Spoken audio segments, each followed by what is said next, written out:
So for Season 2 Reloaded patch notes, we'll go through the various different changes that have happened. Obviously, they always start off with the playlist, which is Battle Royale, Solos, Duos, Trios, Quads, Clash, which is 50 versus 50, and then we have Rebirth Island, which is Resurgence, Solos, Duos, Trios, Quads, and this will be on the brand new version of Rebirth Island, which has essentially had a facelift, has some new POI, some updates along those things. In terms of general, they've added private matches for Rebirth Resurgence as well as Rebirth Mini Royale. And then Vanguard weapons now have inspect animations. In terms of gameplay, there's new deployable buy stations.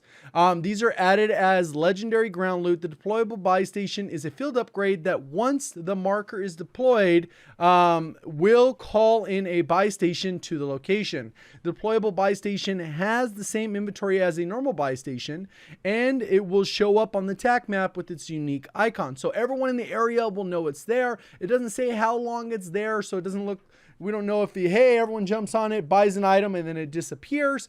But keep in mind that, like, let's say you use the buy station, since it is a field upgrade, more than likely, if you throw down an ammo box or an armor box immediately after, let's say you bought one from the buy station, it might despawn this. So we'll see. We'll find that out. Let me know if it does, because that's something obviously you'll want to know. But be aware that that could happen. And then there are other adjustments to the gas mask. Players will now be able to drop their gas mask, whether to give it to a squad mate or out of choice, through the drop down menu. So if you just want to get rid of the end game situation, or maybe you only have one tick left, sometimes it's just worth it just to throw away the gas mask, since it won't really help you, or at least there's more scenarios where it'll hurt you than it'll actually help you. Armor satchels. Players can now collect the armor plates within ground loot armor satchels, even if they were currently equipped with an armor satchel. So what this means is you can walk up, if somebody had an armor satchel, it might only have 4 plates. You can grab the 4 plates from that and then throw it in your armor satchel. Armor satchels now have show how many armor plates they contain in their loot card. So when you go ahead and pick up the armor satchel, it's not going to be guaranteed 8 plates. At least that's how I read that. Recovery. When downed, players will be able to control the state they will be self-revived into to allow for being in a prone or crouch position. So as soon as you do this, there's probably going to be some kind of prompt which will say respawn in crouch or respawn in prone. And this was kind of a common concern a lot of times, because you were below a wall like that's only that tall, you would self-revive and you'd be in crouch, and then you'd have to go prone anyways.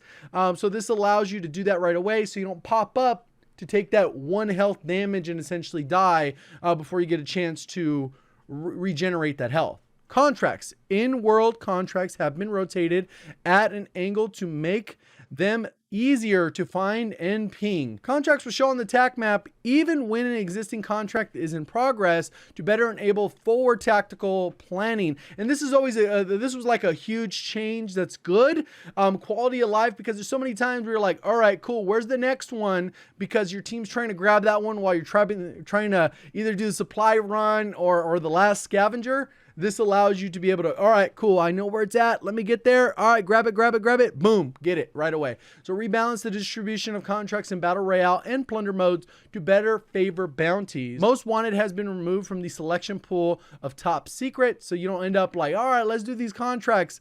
Damn, we got a Most Wanted for 3 minutes, or whatever the case is. Smoke grenades. Improvements have been made to better distinguish the visual difference between loadout drop marker, the new deployable buy stations, and smoke grenades when viewed in world. So obviously you're going to have different color distinctions. You have gray, the green from the other ones, you got red. So they're all going to have their own color distribution, so you'll have a good idea of what each is doing. Parachutes. Players can now cut their parachutes at any point before their feet touch the ground. So that's the fix that a lot of people are like, hey, it's bugged.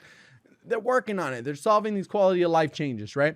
An adjustment has been made to slightly increase the height required for you to be able to deploy your chute in order to reduce false positives parachuting. And then a lot of times you were bunny hopping or you're jumping off something that you didn't really think you should pull a chute for. We broke it down in kind of the operators that were bugged. That was a very low height to be able to pull your chute on.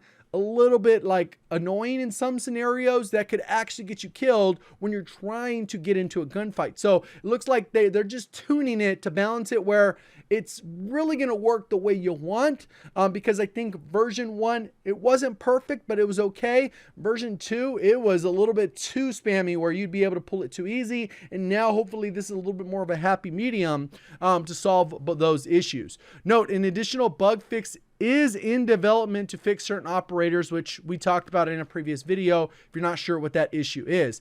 Heavy weapon drop public event. Heavy weapon drop event has had their default loot vastly improved and now include a guaranteed UAV and a guaranteed loot item. So fire sales, the buy station fire sale discounts have been decreased from 80% down to 50% for UAVs. So instead of a super reduced UAV, it'll just be a little bit cheaper at 50% off instead of the 80% or whatever the case. So commendations page will now show unearned commendations to better help players collect them overall. So if you want to look at the page, you're going to see some boxes missing now and be like, all right, cool, I could try for that if you're one of those types of completionists.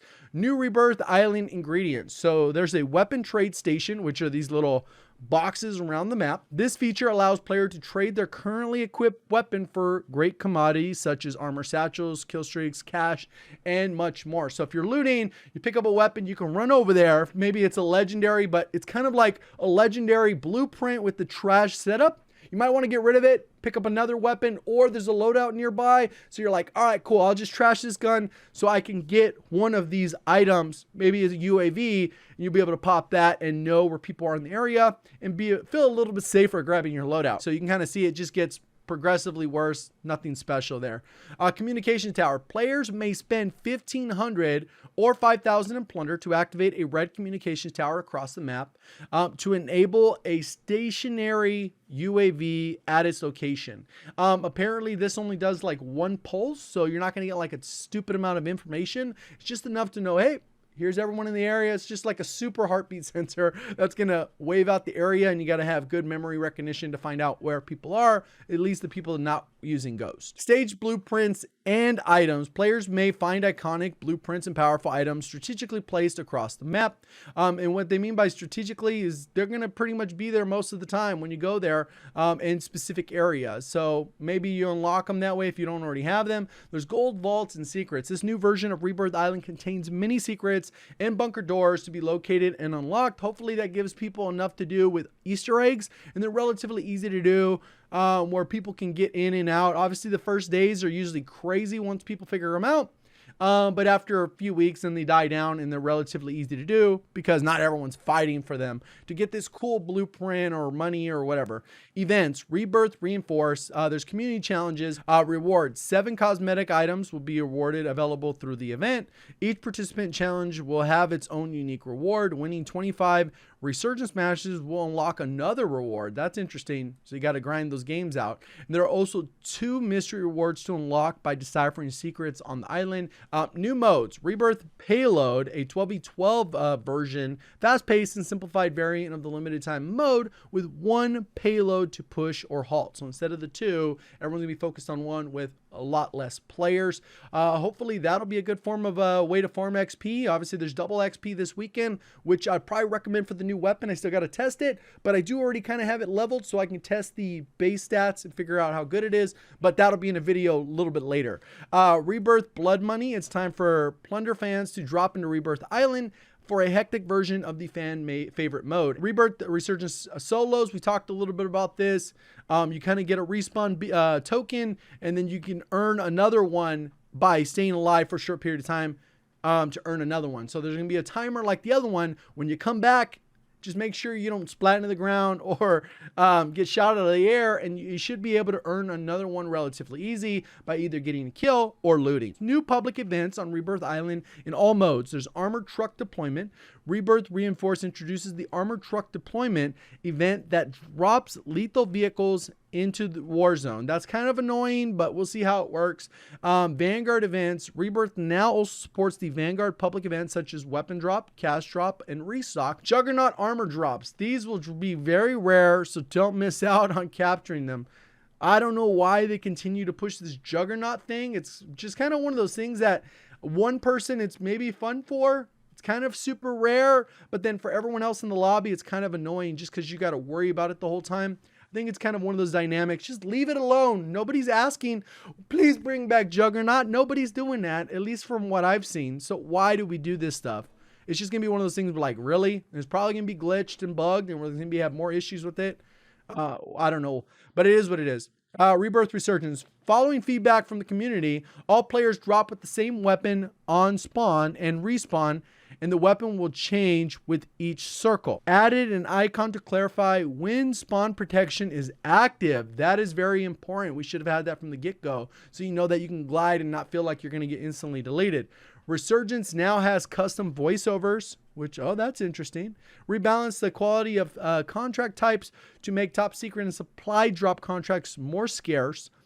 Free loadout drop will now drop approximately 50 meters closer to a squad to improve accessibility, because this one, it was just like, it drops over there. It's like, damn, that's kind of a pain to get to. So that'll hopefully make it so you get your loadout more consistently. If you weren't one of those ones that's able to just loot up, buy it right away, this should give you a little bit more accessibility, but just be aware that if it's closer to you, it's going to be closer to other people that are in your area. So if there's multiple loadouts, you're going to have a good idea of how many people are close by you. Battle Royale. After 2 seasons of Vanguard Royale being in the regular playlist rotation, listening to your feedback, we are starting to merge the 2 Battle Royale experiences into one. The gameplay, core health is now up to 150. So this doesn't apply to Rebirth. Rebirth will still have the standard health, which means you'll have 2 different kind of weapon metas. For example, just because of the health difference is enough where it could be a different weapon. Dead Silence will remain as legendary ground loot. Instead of it being completely removed, it'll just be super rare and super annoying to die to. Seasons ahead, contracts. All Vanguard Royale contracts will be integrated. Big game bounties, top secret, and then supply drops. Public events. All Vanguard Royale public events will be integrated into the event pool. Cast drops, heavy weapon drops, resurgence, restock. So map, Rebirth Island adjustments, overall updates increase the amount of loot in less visited areas to encourage players to explore the island. There are some dead spots. Now they're going to have more loot. That's a good thing. We've added plenty of cover in hotspots where players usually get killed to give them a chance to fight back. Obviously, that's usually a good thing. New features, environmental improvements, a new skybox. We're still delivered the bright and sunny afternoon sky that is beloved by the community, but with a few twists. Drastic sun orientation update to change the shape of the shadows throughout the map, and also added stormy dynamic clouds on the horizon. So interesting there. New lighting and atmosphere. We've doubled down on the bright and vibrant color treatment globally. Atmospheric fog to match the new skybox. New signage and murals. Redeploy balloons have arrived. I think there's only 3 of those, 1 on each dock, and then 1 over at the which used to be called security, which is now stronghold. Gulag revamp. The midsection of the Gulag has been modified to create more exciting engagement for Iron Trials, which whenever they bring those back. Between 0 to 4 balloons active at the same time. Okay, so it's not always the fixed ones. Interesting. Let's see here. We already saw that. Shore becomes dock. Prison yard has a few modifications right here. And then we also have boat docked at Nova 6 factory. There's some UI changes. The Ukrainian flag was added. Bug fixes. Ferrofluid has been fixed. Was unable to be equipped in game. Now it's fixed. A lot of people are like, when will they fix it? I don't know. It should have been fixed in day 1. People still continue to spend money on blueprints, even though it doesn't make sense because they usually come with trash setups. And you can't modify the weapon attachments. I don't know why people do it. I guess they look cool enough for people to spend money, but that's your thing. Fix an issue where the pings would appear inconsistent with redeploy balloons. Polina's cloak skin, armor strength, blueprint was unable to equip with the 9mm 60 mag.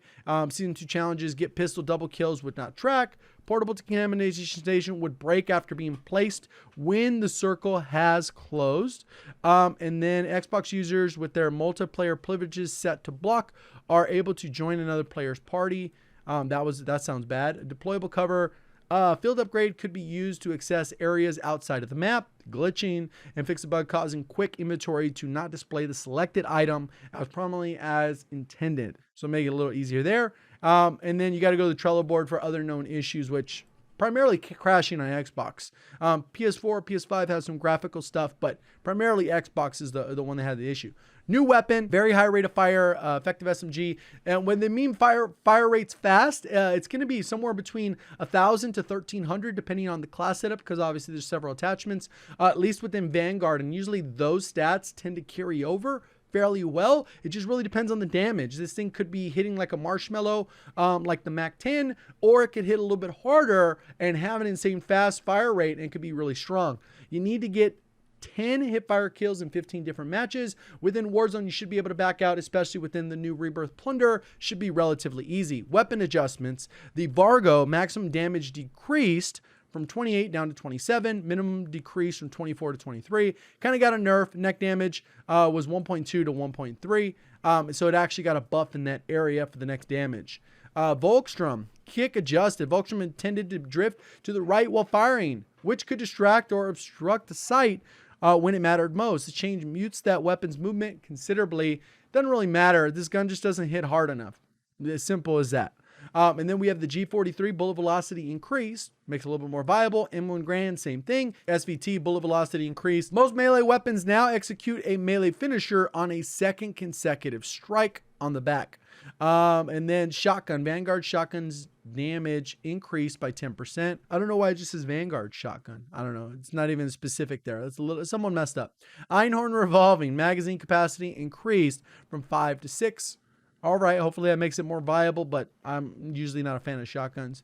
3-line controller only, aim assist enabled when not in ADS. So this gives you hip fire, rotational aim assist. So the stand got a change. It says magazine increased for the Gorenko. The fast mags increased as well, and the 9mm increased from 20 to 28.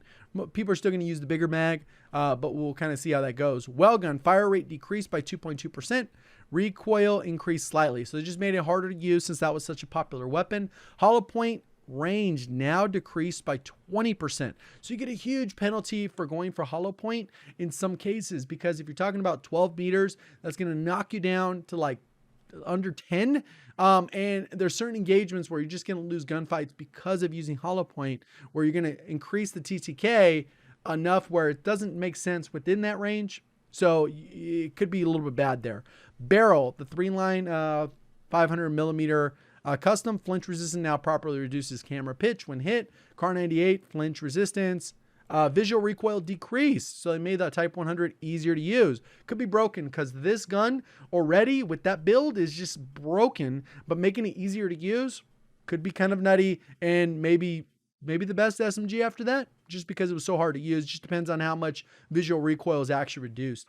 Type 99 flinch resistance helped. Recoil control decreased from 36 to 15. So the Shrouded will not give you the extra recoil control it did. It's significantly reduced. So they're just making the Wellgun harder to use. Magazines, Einhorn shotgun, and then the Wellgun have some visual recoil decreased. The fire rate increased. So this particular one, they buffed it and then they rearranged the other one. Maximum damage decrease, so they nerfed the damage from 30 to 29, 26 to 25, 21 to 20, and then recoil control decreased from 22 to 16. So significant changes there. If you ran the 40 round, it was just far too much value and overdue for an adjustment. Where is the Bren? I'm looking for the Bren. Okay, so the DP hardscope recoil control decreased. Hardscope was just too good. Rear grips, all now properly reduced flinch on the sniper rifles. And these are all Cold War. And then the last one's Vanguard. Now properly reduce the pitch when hit. The Bren didn't get touched? What are they on? Download. Those are the download sizes. Pretty straightforward. A lot of positive changes. Hopefully this also fixes the game. Because I know a lot of people are worried about that. Bring that up every video, but it's just kind of is what it is. It kind of gets numbing at a certain point. Appreciate all the support. Thank you for watching as always. Have a great day.